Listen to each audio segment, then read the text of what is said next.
Hey, it's S-Rap. I'm a hip hop artist and spoken word artist, and I'm here today with Studio MPL through Southern Word, and today we are going to dive into FL Studio. And FL Studio is a DAW that's used to be able to make beats as well as to record, to mix, to master, the whole gamut. And I'm so excited to show you just in a crash course the different elements, the different windows so that you can become more acquainted, as well as how to build a project and arrange your project from scratch and how to export that out so you now have an MP3 file. So without further ado, let's jump in. Okay, perfect. So what I want to do today is just dive directly into FL Studio. Now, I'm not going to be going over the specifics of how to use every single feature of this program because it is extremely robust, but I do want to just kind of give you a crash course so you can get set up, you can kind of play with some stuff on your own, and then you can start working to where you can end up creating your own projects. So first, we're just gonna kind of pop around a little bit. There's like 4 main windows that I kind of want to show you, just so this way you can kind of like be familiar. I know it already looks kind of crazy. So just to kind of give you some basic places to kind of look and navigate, you have your toolbar up here, your menu panel. This is where you're gonna find a lot of stuff that you need, you know, like your file, edit, all these different things. This window over here, this is your browser window. This is basically where if you have files that are loaded up within the image line FL Studio folder, you can actually have them for quick access here. So you don't have to keep pulling up Finder, but you can actually just go right here. So you have this right here. This is what we call the channel rack. Let me go ahead and just add some other drum sounds in so you can kind of just get an idea of what's happening here. So we have like a clap. I'm gonna drop that in there, and then we have like a kick. I'm gonna drop that in there, and then we got like some hi-hats. Or like a shaker, right? And as you can see, you kind of have like the name of the file here. You got these weird little buttons. And so what these buttons are, this is basically a step sequencer. And if you don't know what a step sequencer is, you just kind of click on these. They're gonna kind of highlight. And then you're gonna just basically press spacebar and it's gonna play. And then you're gonna see this playhead move, and while it's moving, it's gonna play whatever is highlighted. So what you can do is you can start arranging it out to a beat. So just because I kind of know where some things are, like we could do something like this, and then we could do like every other one. Now, when you're playing in the channel rack, you can keep adding other sounds here. Notice that you have this green button. This little light over here just lets you know whether this channel is active. If I click that, it's gonna mute it. If I control and click, it's gonna allow me to just solo that specific one by itself. So on Mac, it's command. On PC, it's gonna be control. This right here is a panning knob, so you can send the sound to the left or to the right. And then this right here is the volume knob, so you can actually change the volume here. And this right here is really important. This is where you are sending it to the mixer window. And so we'll talk about that in a minute. And then of course you can take a sound and you can click on it, and now you have a bunch of, like a window that pops up that has a bunch of other features. We can talk about that a little bit later because it's not as important right now. The main thing is just kind of get you going.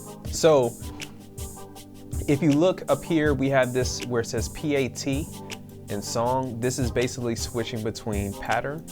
And pattern is just kind of like making sure that whatever you have selected in this specific channel rack is playing. And you see right here where it says pattern 1, if I go up, it goes to a different pattern, and notice that it's completely empty, and you can isolate your sounds that way. And then song is whenever it's playing not in the channel rack anymore, but it's playing right here in the playlist window. So before we jump there, let's talk about this channel rack. So you have this. Now when I press spacebar, sorry. So now you have this. Once I press spacebar, it's gonna play directly from here. I'm gonna turn the metronome off. Now notice that once it gets to the end of this lit up area, it kind of loops back from the beginning. You have all these buttons that are kind of grayed out here.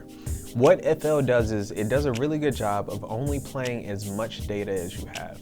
So if I have stuff to here, notice that it opens up the next 4 bars and it's gonna loop again. And then if I keep going, it'll keep going accordingly. One way you can change that, if you go right here, you can change the pattern length and then you can make it as long as you want. So whether that's 8, 16, 32, I'd say for best recommendation is to stick with multiples of 8. So that kind of will set you up. If you do any odd numbers, it can kind of throw off the metering a bit. And then right here at the top, there's this where it says none. This is actually going to be your snap.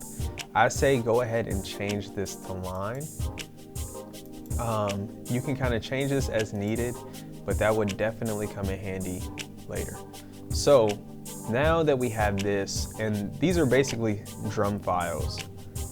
So let's talk about, let me add in like a piano, just so you can kind of see what's going on here. So I'm gonna add in, these are kind of like your plugins. This is a FL stock one, it's called FL Keys. Now notice, if I click here and add these in,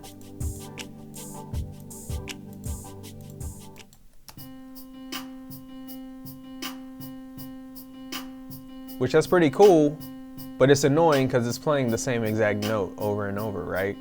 So if I right click on this, I see this thing called piano roll. So this is the second window that I wanted to talk to you about. And what this is basically where you can actually create melodies.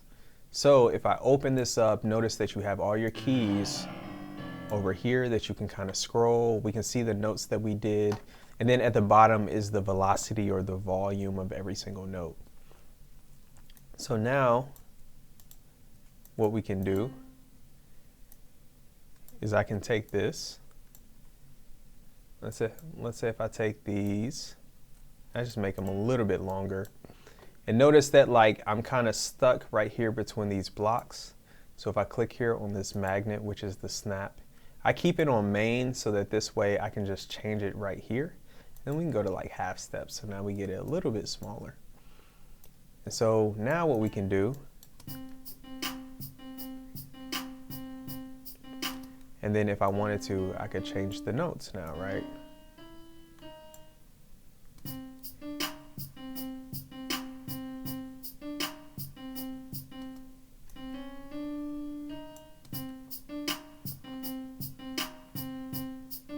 Now notice that you see these kind of grayed out notes, but these notes are actually what is playing on other instruments, so in the background. So it's kind of like, this could be the perks or the kick or the clap, but that's kind of like ghost notes just to kind of let you see what is where. And one last thing that's really cool about this, if I click right here on this, it has this thing called stamp. And stamp is really cool because if you're not the most proficient in music theory, you can actually go right here and you can just grab chords. And instead of it, whenever you click it draws one block or one note, it's actually going to draw multiple. So let's say, for instance, if I draw a major 7th chord, now we have that. And then now let's say if I go to stamp again, I'll go to major 7th and then I'll draw one here. Maybe move it a little bit just to make sure that it's on key. Let me get rid of these. Now you notice that now that we have something moving, you kind of see these, I'm gonna switch the root note. But once you have these notes, you notice that you start to have these black notes or these black lines in between. And these are just letting you know what is in and what isn't in the scale, right? So it's very, very, very helpful. And so we can just make sure that if we have any moments where our notes aren't in the scale, we can just kind of move it. So we have, and then we can just kind of space it out. If it sounds weird, you can just keep playing and keep adjusting until you find something that works, right? And then let's say if we wanted to just keep that and copy it over and over.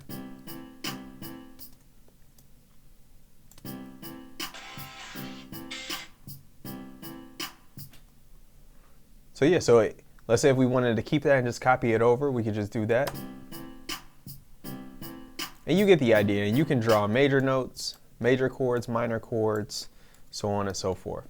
So let's say if we keep this for now, and I'm actually just going to get rid of this and just make it a really simple progression. So let's do something like this.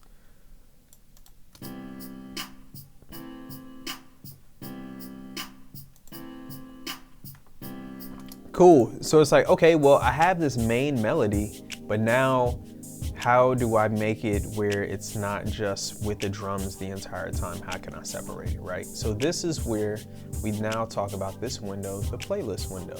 And so the playlist window looks really empty. It looks really strange, but it actually is most likely what you see whenever you work in GarageBand or whenever you work in Logic or Pro Tools or any other program, because this is where it's going to basically have your clips or your regions, and then you're going to arrange it out into a beat. The first thing that we have to do though, we have to go back to our channel rack and notice that we have everything on this pattern. Now, if we're on the playlist window and we click, it takes what's in our pattern 1, but notice how it's everything, and we want everything separated out.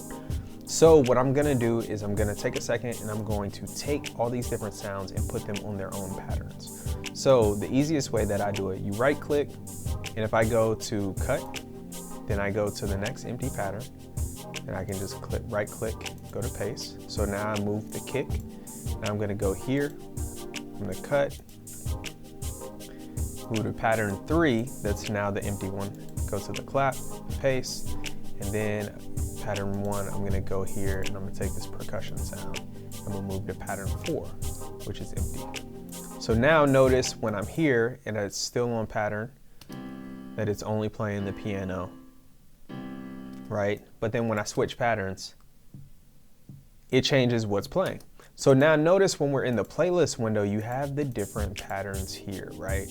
We have pattern 1 that now I can just drag over, pattern 2, which I can drag over, pattern 3, and pattern 4. And I know it can be confusing because you're just like, pattern 1, pattern 2, pattern 3, what is this? But guess what the beautiful thing is? You can actually just click and you can actually rename things.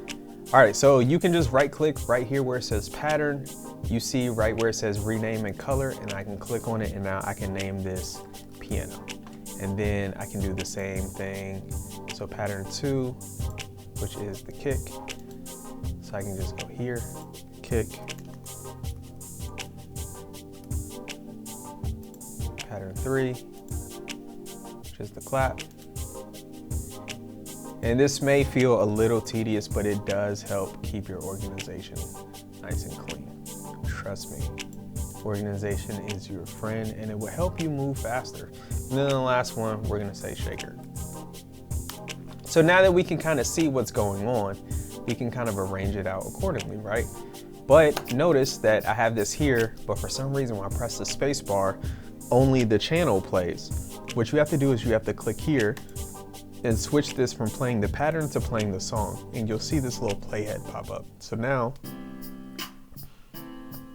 you kind of see everything happening at once, right? So then if I could take this and now I can click on this and I can actually arrange it out into almost like a little beat, right? So we have the piano come in, maybe you want to add the shaker in, right? Okay, then we have the clap come in. And then we have the kick come in, right? And then from here, you can do different stuff, like you can drop stuff out. And you can arrange it however you want, right? Which is really nice. I can go here and I can keep the individual patterns on a track and keep that focus. So I can actually right click, I can lock this, I can rename it, just whatever helps you be able to understand and see quickly and identify what's on the screen. Okay, so now let's say we have this beat, right? I'm gonna take this spot right here where everything is playing.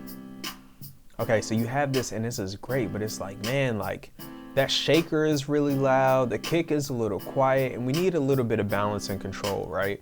So what we're gonna do, let's go back to the channel rack, and you kind of see all your different sounds, and we're gonna assign them to different spots on the mixer window, different tracks, and that's right here. So you can click view mixer and notice this screen pops up. This is where you go when you want to add effects onto your tracks.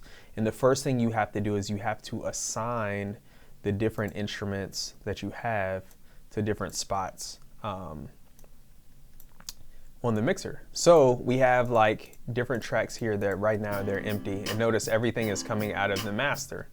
So what we want to do is we want to actually assign maybe like the piano here, kick, snare, and then hi-hat, right? So we have insert, this is channel 1.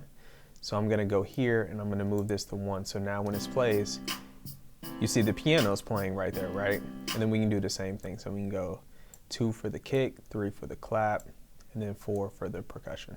Now notice that the names don't change here. So guess what we gotta do? Gotta go here, you can click F2, rename it, piano, kick, snare, and then shaker. So we have all these happening, and then now I can go here and I can play with the panning if I want. I can play with the volume here if I want, right? So now I can bring the shaker down. And you can do some really cool things. So I can add effects when I go here, and now you have a whole list from reverb, delay, you can add flanger. FL Studio has some really cool plugins. They do some really cool things. One of my favorites is Gross Beat, but it's like, yeah, just throw these on there, just kind of load them in, and then you can just kind of play with them and see what they do. Whether it's like, right, just different stuff. So you can go here and just replace when you want to get rid of them, and you can just go to the top and go to delete. And now it's no longer there. And so this area is really good because if you have a microphone plugged up and you want to record, there's a button right here that says arm disc recording. And then you just have to make sure that there's a microphone selected here. You select it there, you'll see levels. And then when you press play, you can record. And then your audio will pop up in the playlist window. So that's how you can record directly into FL Studio. And then last but not least, final thing, so we have this track. It's amazing, okay. Maybe I might want to add just a little reverb real quick on the hi-hats. So I'm gonna kind of go here, go to the reverb.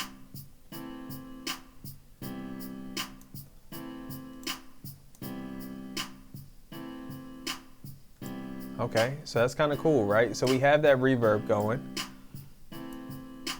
And this is just for demonstration, but so let's say we have this, we finish mixing our song, we have it arranged out, and man, it is jamming. So of course, the last thing that we want to do is we want to be able to arrange it. So when we arrange, we can actually go up here, click on this arrow, go to time markers, and you can click add one. And then I can type in intro. Notice that it now has this marker that pops up, and what you can do is you can add all these time markers and you can separate the song, and then you can just click on it and you can drag it. So you have this, and then once you put in all your markers to where you want, so I can kind of do this. Okay, now we have a full song. So now we want to make sure and do this often, but you want to make sure that you save and save it often. So we're going to name this FL Studio Demo. We have it, and now we want to be able to export it. Go to File, go to Export.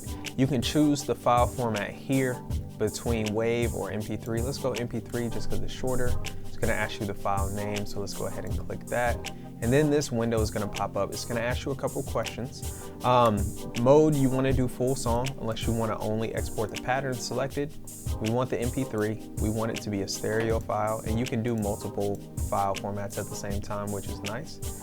The bit rate, the higher the bit rate, the higher the quality, but also know the higher the file size. So just typically stay somewhere between, I personally stay above 192. And if I can, I try to do everything at 320. But if I ever have a client that wants a smaller file size, I might take that down to like 224 or something like that. Everything else you don't really have to worry about.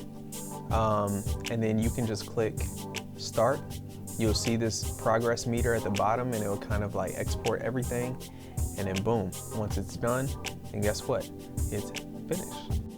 Okay, so we just went through all the different windows that you will encounter while you're using FL Studio, the playlist window, the channel rack, the mixer, as well as how to arrange and bring those markers into your playlist window, and then finally how to export your file.